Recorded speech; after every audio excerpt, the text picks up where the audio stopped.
একটি প্রতিনিধি দল তারা আপনারা জানেন যে দেশনেত্রী বেগম খালেদা জিয়ার ইন্তেকালের পরিপ্রেক্ষিতে বিএনপির গুলশানস্থ যে কার্যালয়ে যে শোক বই খোলা হয়েছে সেখানে তারা সেই শোক বইয়ে তাদের অভিব্যক্তি প্রকাশ করা এবং স্বাক্ষর করতে এসেছিলেন এবং একই সাথে তাদের ভারপ্রাপ্ত চেয়ারম্যান মহোদয়ের সাথে তাদের কথা বলার সুযোগ হয়েছিল সেখানে।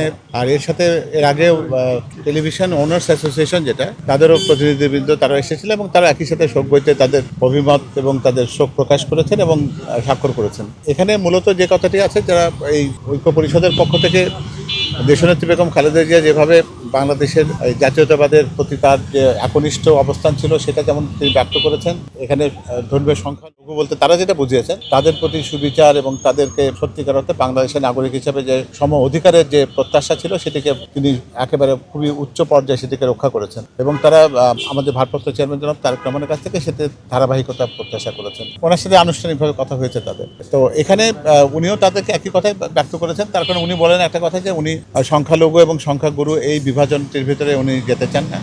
উনি বাংলাদেশের সকল নাগরিক সমান অধিকারে ভোগ করে এটাই তিনি বিশ্বাস করতে চান এবং সবারই একটা এবং এক অভিন্ন পরিচয়, আমরা সবাই বাংলাদেশি, সবার আগে বাংলাদেশ, এই কথার উপরে তিনি প্রতিষ্ঠিত থাকতে চান এবং আগামী দিনে সবার সম অধিকার নিশ্চিত হবে সেটা তাদেরকে তিনি নিশ্চিত করেছেন।